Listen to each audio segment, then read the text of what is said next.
warahmatullahi wabarakatuh. Perkenalkan, nama saya Wilda Sulpiani, stambuk C301183333. Di sini saya akan menjelaskan yang pertama, bias heuristik ketersediaan.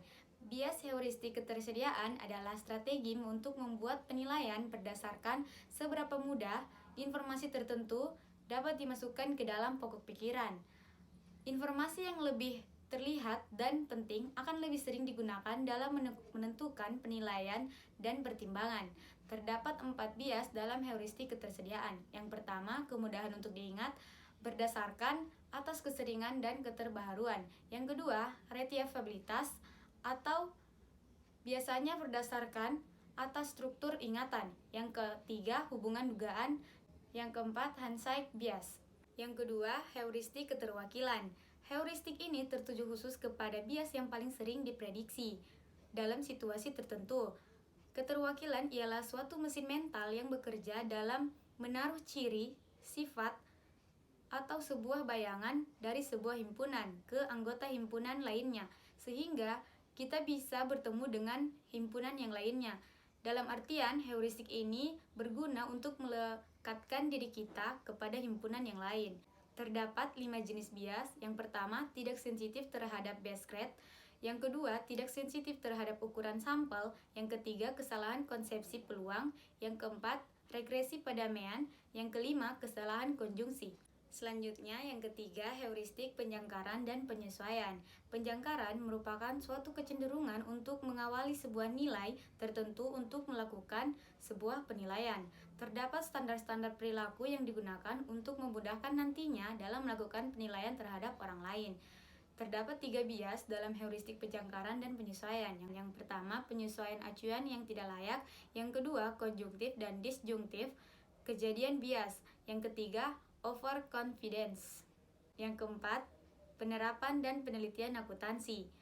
Penerapan dan penelitian akuntansi merupakan model penyesuaian keyakinan menurut Hogarth dan Einhorn pada tahun 1992 yang menggunakan pendekatan yaitu anchoring dan adjustment, yaitu menggambarkan penyesuaian individu karena adanya bukti baru ketika melakukan evaluasi bukti secara berurutan. Model ini adalah keyakinan yang memperkirakan bahwa cara orang untuk memperbaiki keyakinannya yang sekarang dipengaruhi oleh beberapa faktor bukti. Faktor bukti yang dimaksud ialah kompleksitas bukti yang dievaluasi, konsistensi bukti, dan kedekatan evaluator dengan bukti tersebut. Sekian penjelasan dari saya. Wassalamualaikum warahmatullahi wabarakatuh. Assalamualaikum warahmatullahi wabarakatuh. Perkenalkan, nama saya Anissa Putri Firliani, stambuk C301183112. Baik, di sini saya akan menjelaskan tentang deskriptif, heuristik, ketersediaan, keterwakilan, dan penjangkaran penyesuaian. Dan yang pertama itu, heuristik ketersediaan. Heuristik ketersediaan adalah suatu strategi untuk membuat penilaian yang berdasarkan seberapa mudah suatu informasi tertentu dimasukkan ke pemikiran. Pada informasi yang lebih menonjol dan penting akan digunakan dalam melakukan penilaian dan pertimbangannya.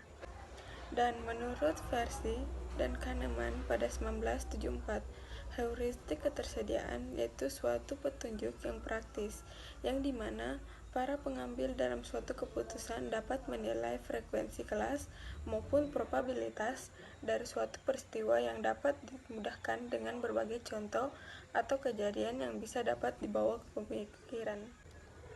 Dan yang kedua itu heuristik keterwakilan. Heuristik keterwakilan yaitu pengaruh kepada bias yang paling mudah diprediksi dalam situasi tertentu. Keterwakilan sebuah mental dalam bekerja sehingga dapat menaruh ciri, sifat, dan sebuah bayangan dari suatu himpunan ke dalam anggota himpunan, sehingga ketika kita bertemu satu anggota dari anggota lain, maka kita dapat dibimbing oleh heuristik ini untuk dapat meletakkan sifat keanggotaan himpunan tersebut. Penggunaan heuristik ini memang efektif dalam keseharian. Dan yang ketiga itu heuristik penjangkaran dan penyesuaian. Heuristik penjangkaran adalah kecenderungan untuk awal dari sebuah nilai tertentu untuk bisa melakukan sebuah penilaian. Terdapat standar perilaku yang digunakan untuk dapat mempermudah melakukan penilaian terhadap orang lain. Dan yang keempat itu penerapan dan penelitian akuntansi. Penyesuaian suatu individu karena adanya sebuah bukti baru ketika melakukan evaluasi bukti secara terurutan. Pendekatan occurring dan adjustment yang telah disampaikan adalah bila seseorang dapat melakukan penilaian dengan memulai suatu nilai awal dan menyesuaikannya agar dapat menghasilkan keputusan akhir. Nilai awal ini diperoleh dari kejadian maupun pengalaman sebelumnya. Model penyesuaiannya, keyakinan ini memprediksi bahwa cara orang untuk memperbaiki keyakinannya yang sekarang dapat dipengaruhi oleh beberapa faktor bukti. Sekian penjelasan dari saya. Assalamualaikum warahmatullahi wabarakatuh. Assalamualaikum warahmatullahi wabarakatuh. Nama saya Aulia Nur Fadilah, stambuk C301-18311. Di sini saya akan membahas deskripsi heuristik ketersediaan, keterwakilan, penjangkaran, dan penyelesaian, di mana ada bias heuristik ketersediaan. Heuristik ketersediaan merupakan sumber yang menentukan pilihan tersebut berdasarkan seberapa besar hasil informasi tertentu yang dimasukkan ke pikiran. Informasi yang lebih jauh menonjol dan penting akan lebih baik digunakan dalam melakukan suatu penilaian dan pertimbangan. Yang kedua ada heuristik keterwakilan. Heuristik bagian ini dikenal sebagai keterwakilan, dan itu sangat mengaruh sekali kepada bias yang mudah diprediksi dalam situasi tertentu. Jadi keterwakilan merupakan suatu ciri, properti, sifat, atau sebuah bayangan dari himpunan ke anggota himpunan. Sehingga ketika kita bertemu satu anggota himpunan, maka kita akan dibimbing oleh heuristik ini untuk melekatkan sifat kita ke satu anggota himpunan tersebut. Yang ketiga ada heuristik penyangkaran. Di sini heuristik penyangkaran merupakan ketetapan kita untuk mengetahui sebuah nilai tersebut agar bisa dilakukannya penilaian.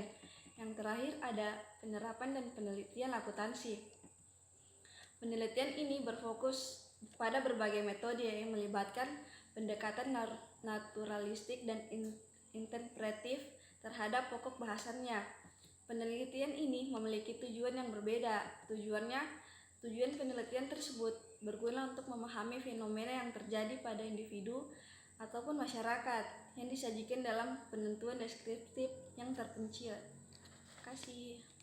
Assalamualaikum warahmatullahi wabarakatuh. Perkenalkan, nama saya Ainun Lestari, stambuk C301-18330. Di sini saya akan menjelaskan tentang bias heuristik ketersediaan. Ketersediaan heuristik adalah jenis bias kognitif yang biasanya dilakukan oleh seseorang ketika melakukan penalaran dengan memperkirakan atau mengukur suatu informasi dengan berlebihan. Penalaran yang dilakukan dengan mental jalan pintas berdasarkan pada informasi yang sering mereka dapat atau yang terakhir mereka dapat dan yang paling mudah diperkirakan untuk segera diambil keputusan. Blind spot bias adalah salah satu bias yang menganggap bahwa orang lain telah melakukan tindakan atau pemikiran bias daripada dirinya sendiri. Jadi blind spot bias adalah suatu bias yang menganggap orang lain lebih bias. Yang kedua ada heuristik keterwakilan. Heuristik keterwakilan adalah sebuah strategi dalam melakukan penilaian berdasarkan tingkat kemiripan suatu stimuli atau peristiwa dengan stimuli. Peristiwa atau kategori lainnya yang berhubungan dengan stimuli yang dibandingkan. Dengan kata lain, seorang yang melakukan heuristik keterwakilan berpikir bahwa jika seseorang atau sesuatu memiliki banyak ciri-ciri yang sama dengan suatu kelompok, orang atau benda, maka terdapat banyak kemungkinan bahwa seseorang atau sesuatu tersebut adalah bagian dari kelompok tersebut. Yang ketiga yaitu heuristik penjangkaran dan penyesuaian. Penjangkaran adalah kecenderungan untuk mengawali nilai tertentu untuk bisa melakukan penilaian. Dalam istilah psikologi atau psychology glossary, heuristik penjangkaran juga dikenal sebagai vokalis, mengacu dalam kecenderungan manusia untuk menerima dan bergantung pada bagian pertama dari informasi yang diterima dalam sebelum pengambilan keputusan. Penjangkaran diawali dengan menetapkan suatu standar yang didapatkan dari adanya generalisasi terhadap kejadian sosial. Terdapat standar-standar perilaku yang dapat digunakan untuk mempermudah melakukan penilaian terhadap orang lain. Sebagai contoh, standar untuk orang kaya adalah orang yang memiliki mobil Ferrari, Jaguar, BMW, Nissan, Mercedes, atau memiliki rumah bertingkat. Pada saat itu, jika menemukan orang yang memiliki hal itu, maka Anda langsung menyimpulkannya sebagai orang kaya.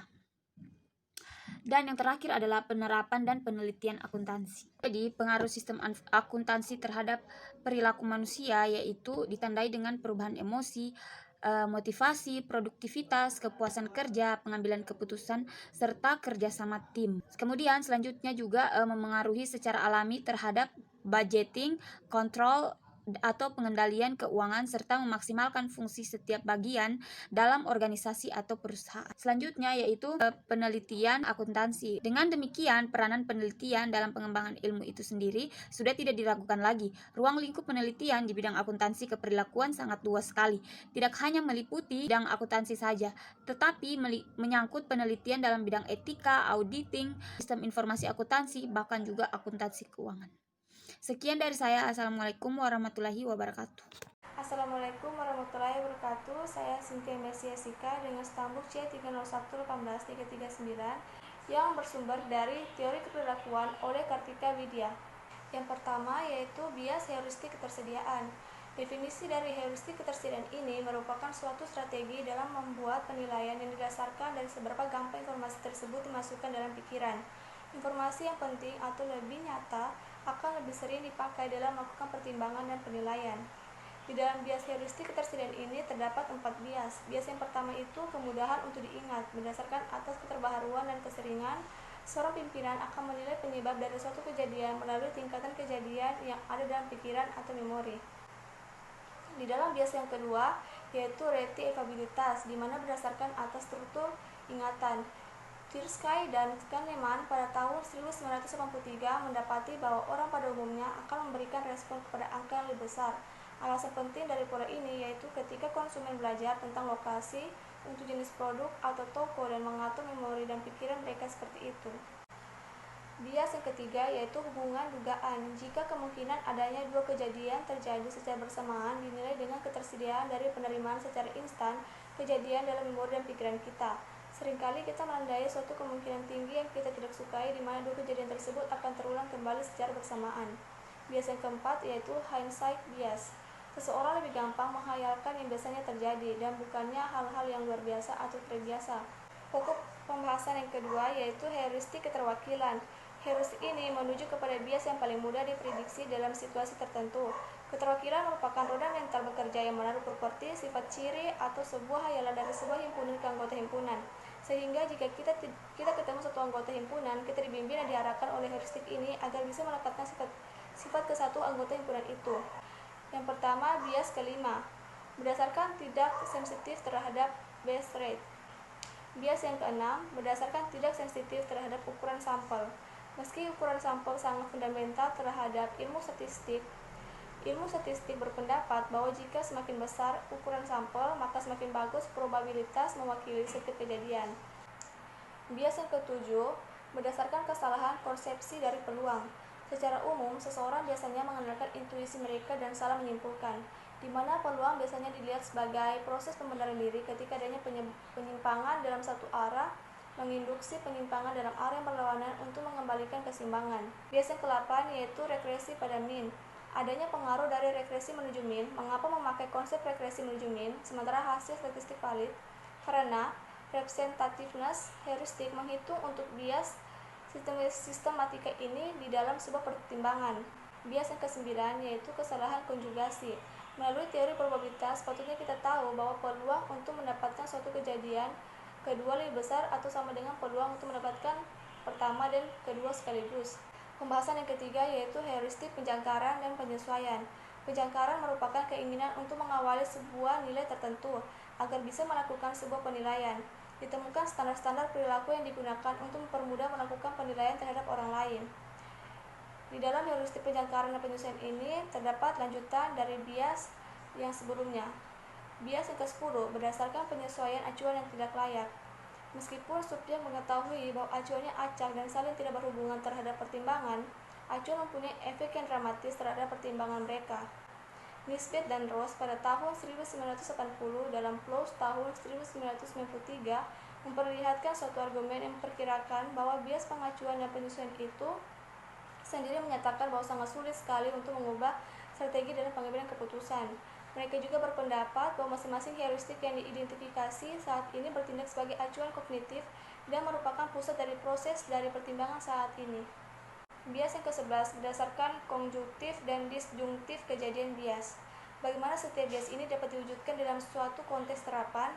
Pertimbangan yang berlebihan dari kejadian konjungtif merupakan suatu penjelasan kuat dari masalah ini dalam proyek yang memerlukan perencanaan bertahap. Ke-12 yaitu overconfidence. Overconfidence yaitu keyakinan yang berlebihan atau percaya diri. Temuan yang paling baik ditetapkan dalam tulisan-tulisan keyakinan berlebihan merupakan kecondongan orang untuk menjadi terlalu yakin untuk membenarkan jawaban mereka ketika diminta untuk menjawab kesulitan menengah sampai sangat sulit. Pembahasan yang terakhir yaitu penerapan dan penelitian akuntansi. Pada tahun 1992, Hogarth dan Einhorn mengemukakan model penyesuaian keyakinan dengan memakai pendekatan Anchoring and Adjustment. General Anchoring and Adjustment Approach menceritakan penyesuaian individu karena adanya bukti baru ketika melakukan evaluasi bukti secara berurutan. Pendekatan ini merupakan bila seseorang melakukan penilaian dengan memulai dari suatu nilai awal dan menyesuaikannya untuk menghasilkan keputusan akhir, di mana nilai awal ini dapat diperoleh dari kejadian atau pengalaman sebelumnya. Cara orang memperbaiki keyakinan yang sekarang atau encore dipengaruhi oleh beberapa faktor bukti. Ini merupakan prediksi dari model penyesuaian keyakinan. Kompleksitas bukti yang dievaluasi, kedekatan evaluator dengan bukti tersebut, dan konsistensi bukti merupakan faktor bukti yang dimaksud.